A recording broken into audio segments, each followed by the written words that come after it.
G'day gamers, Ranger Tony here with another SOLASTA Crown of the Magister build video. In this video, I'm going to talk about why the Ranger is a better fighter than the fighter is. This video applies to the SOLASTA Crown of the Magister early access. It may not be valid once the game is in final release, but as of early access, all of the information I'm giving you here should hopefully convince you that if you think you want to play a fighter, you should probably play a Ranger instead, because you're going to do more damage and you're basically just going to have more abilities than the fighter will. Okay, so let's have a look. Let's compare what the fighter gets and what the Ranger gets, and we'll be able to see why the Ranger makes a better fighter than the fighter does. So, for this comparison, it actually doesn't matter what race we pick, okay? There is no race that you can pick. There is no combination that you can pick that makes a better fighter than a Ranger, okay? I'm going to pick human just to keep it simple. Now, let's have a look at what the fighter gets, okay? So you start with strength and constitution saving throw proficiencies. So that's good. The Ranger doesn't get those. The Ranger gets dexterity and wisdom, I think it is. Or maybe it's strength and dexterity, but they don't get exactly the same ones. As a fighter, you can use light, medium, heavy armor, and a shield. The Ranger can do all of that except for heavy armor. And if you want to spend a feat on it, you can get the ability to wear heavy armor as a Ranger. The fighter can use simple and martial weapons. So can the Ranger. The skills that you've got there are less than the skills that the Ranger gets, and the Ranger gets 3 of them and you only get 2 of them. And as a fighter, you can choose a fighting style, and you also choose a martial archetype. And you get the ability Second Wind. Now, I will admit, the Second Wind ability is one of the only things that the Ranger doesn't get, and it is very good because it's 1d10 per plus your level hit points. So at level 10, that's 1d10 plus 10 hit points, which is, 11 to 20 hit points, which can be quite a lot in some situations. Also, the fighter starts with a longsword, which is something that the Ranger cannot do. You can't start with a longsword as a Ranger. At higher levels, what do we get? Well, you get Action Surge, which again is something that the fighter cannot get, which gives you an extra action. But that's only once per short or long rest. Okay, so that's not going to help you a lot. It's going to help you once or twice a day. That's it. All right? Whereas a lot of the abilities that you're going to see me talking about that the Ranger has can be used almost continuously. All right? You get to choose a martial archetype at level 3. So does the Ranger.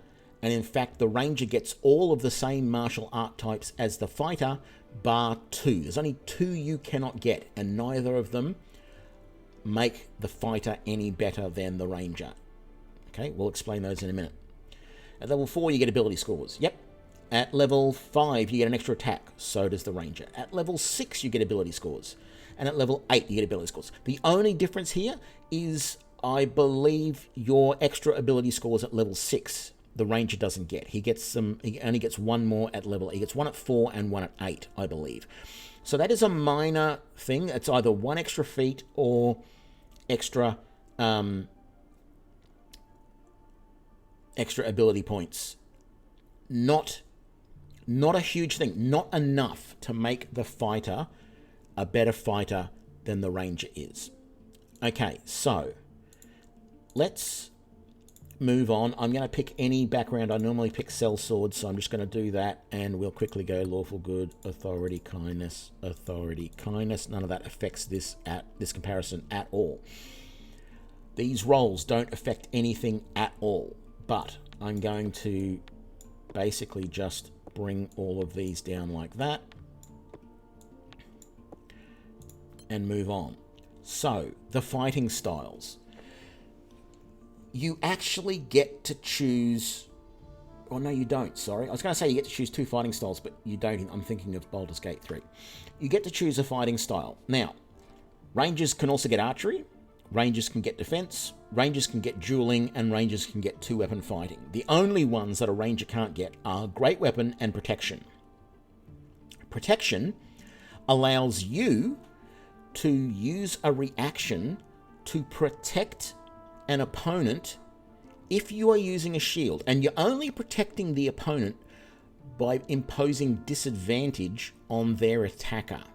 So if you have an opponent who's within 5 feet of you, or actually a creature that's within 5 feet of you, who attacks somebody else, you can use your reaction to impose disadvantage on the attacker, thereby potentially protecting your opponent. It won't always work. It's not guaranteed to defend them. And it's not like you're actually putting a shield in front of your opponent and protecting them, because it doesn't actually give them an armor class bonus. It sort of does, because it applies disadvantage, which is usually -2. And so you can think of that as being a +2 to armor class. But it's not quite. It sort of is, but isn't. Okay? So that's it. And as a reaction, it is something that you're going to have to assign to do. So you might have to skip your turn and stand there next to your opponent so that you can use that ability to protect them. Okay? Not great in all situations. Okay? It's a very select use feature. Great weapon fighting is the only thing that you've got that stands out being significantly different and useful compared to what the ranger has. But it's not all that great. Okay? What does it do? If you roll a 1 or 2 on a damage dice for an attack you make with a melee weapon that you are wielding with 2 hands, you can re-roll the dice. You must then use the new roll, even if it is a 1 or a 2. The weapon must have the 2-handed or versatile property for you to gain this benefit. So, if you are using a 2-handed weapon and you roll damage and you only roll a 1 or 2 for the damage, you can re-roll that damage to increase the damage, potentially. But there's no guarantee it's going to increase, because you could still re-roll a 1 or a 2, and you must take that roll. So it's not a guaranteed extra damage with that attack. Okay? It means on average, you are probably going to do a few more points of damage than you normally would with that. I don't know enough about statistics and everything to be able to give you any sort of reliable thing that would say, in 12.7% of the time, you are going to do 3 points extra damage. No, there's no way. I don't know what any of that stuff is. It doesn't seem to me that it's going to be very consistent. Okay, because I don't know how often the dice are going to come up. The other thing of note is that some of the 2-handed weapons actually roll, say, 2d6 to do their damage. It's unclear to me whether the roll a 1 or 2 means if you roll a 1 or 2 on either of those 2d6s, you get to re-roll them, or does the 1 or 2 mean the total damage that you've rolled is 1 or 2, which it can't be 1 in the case of 2d6s, because the minimum you can get is 2. So it looks, if you read it one way, it's applying this so that if you're using a 2-handed weapon that does, say, 1 to 12 points of damage, which I think there are some, or if you're doing one that does 2 to 6, which does essentially the same maximum damage, but it has 1 point higher minimum, this would cover both of those cases. It's unclear, but either way, it means if you do minimum damage on a roll, you get a chance to re-roll and potentially do more, but there's no guarantee it will do more. Okay? I mean, sure, most of the time it should, but there's no guarantee. So that's it. That is all that you get as a fighter that defines you and that enables you to really stand out from the ranger. So let's go back now and have a look at the ranger. So we have strength and dexterity proficiencies, whereas the fighter had strength and constitution. Light and medium armor and shields, we mentioned this earlier, the only difference is you don't have heavy armor. You can take a feat for that. Simple weapons, martial weapons, exactly the same.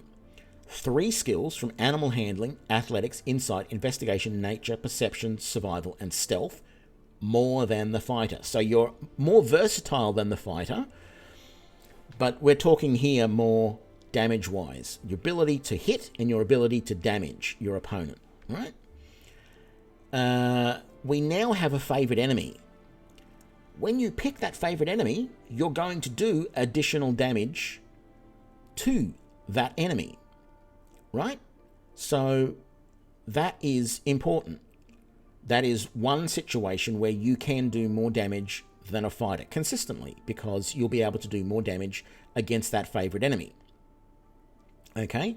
None of the rest of that really does much. The only other thing that I'll point out is your initial weapon. You can't choose any weapon that actually does more than 1d6 of damage. Okay? That doesn't mean you can't later on get a weapon that does more than 1d6 points of damage. So you can go and get a two-handed sword if you want. You can go and get, a longsword, a battle axe, whatever you want. Most of those do 1d8, for example. None of that really matters. Again, I'll just quickly go through this because it doesn't matter for this build, for this comparison. Oh, look, those look to be the same rolls we had previously. So let's just drop them in there like that. You're going to probably notice, once we get through this, that no matter what, you progress in your martial proficiency at the same rate as the fighter does. So given exactly the same attributes, a ranger and a fighter will have the same chance to hit an opponent if they choose the same martial weapon proficient martial abilities. They will have the same chance to hit as each other, right? So there's that. Let's just jump in now. We have to. The only advantage the fighter has so far is that he gets his fighting style at level 1, and then he gets to choose his archetype at level 3. We get our fighting style at level 2. Okay. Now, I didn't mention the archetypes of the fighter, so we might have to pop out Create a Fighter and then pop back in to see their archetypes. But their archetypes are nothing special, believe me. It doesn't matter which of these we pick. I'm going to choose 2-weapon fighting for this because we've got all these weapons here. The thing that sets the Ranger apart is Hunter's Mark is number 1. With Hunter's Mark, you mark a target, and then every time you attack that target, if you hit, you do an extra 1d6 points of damage. Full stop, done. That's just it. The fighter has no skills like that, right? Now, that is a situational thing because you can cast that once and then you can reapply it multiple times over the period of about an hour, I think it is. And you have to keep concentration to keep that Hunter's Mark on. So if you get hit or otherwise interrupted, you may lose concentration and lose that Hunter's Mark. But if you've got it, it's wonderful. It's great, right? And then here is the other thing that stands out as a fighter, and that is your archetype. If you tick the Hunter archetype and take the Colossus Slayer, then you will do an extra 1d8 point of damage once per turn to the creature that you attack if their hit points are below their maximum. So if they've lost even 1 point of damage, Colossus Slayer will do an extra 1d8 point of damage when you hit them. And it doesn't matter whether you do it with a bow, with a sword, whatever, right? So whether you're using 2-handed weapons, whether you're using 1-handed sword and a shield, or whether you're using 2-weapon combat, once per turn, when you hit them, you will do an extra 1d8 point of damage. If you combine that with Hunter's Mark, you also get an extra 1d6 points of damage. The fighter gets nothing like that. So you've potentially got every round, every combat turn, you potentially have, even if you're using just a single weapon, you potentially have an extra 2 to 14 points of damage against every creature. They have to have lost a couple of hit points first, so the first time you hit them, you might only get an extra 1d6 from the Hunter's Mark if you've got it on them. But the combinations of that, and by 3rd level, you're doing that. And from then on, there's no way the fighter can get better than a ranger. Let's quickly jump out and have a look at a fighter, just so we can see the fighter archetypes, and I can show you that they are not anything great. We'll pick this fighter from one of the pre-gens and quickly level her up to level 3, which is super quick to do. And let's have a look at the martial archetypes. We have Champion. All this does is increase your critical hit chance from 19 to 20. Yes, that means that you can potentially do extra damage when you crit, and you can crit more often. But it's not every round. It's not every hit. Right? Mountaineer. Mountaineer gives you a shield bonus when you have a wall on one side of you. That's it. And an advantage on shove attempts when you've got a shield. That's it. Nothing about damage, doesn't increase you anyway. Spellblade. Well, it allows you to cast spells. So, yeah, at high levels, you might be able to do... Excuse me. You might be able to do more damage at high levels with a spell than a ranger can with a sword or a bow. But ultimately, melee damage, it does nothing for you. It does mean that your weapon counts as being a magical weapon, but that's it. It doesn't actually... It doesn't actually give you a +1 to hit or damage or anything like that. It just means that if the creature is normally resistant to non-magical attacks, you can still hit them with your weapon, but you don't get any bonuses, right? So there is nothing in... There is no way in SOLASTA Crown of the Magister Early Access to give a fighter any sort of extra damage from any of their martial archetypes or weapon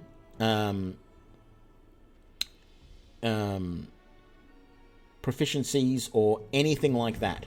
There is absolutely no way to improve that character and make them better than a ranger. The ranger is always going to be better than a fighter. In damage, the only way that you can get a fighter to potentially be better than a ranger, you'll have to wait and see me build a video about that. I hope you enjoyed this video. I hope this makes sense to you. If you've got any comments, any ideas about ways that you could potentially make a fighter better, leave them in the comments down below, and I will see you for the next video. Thanks a lot. Bye.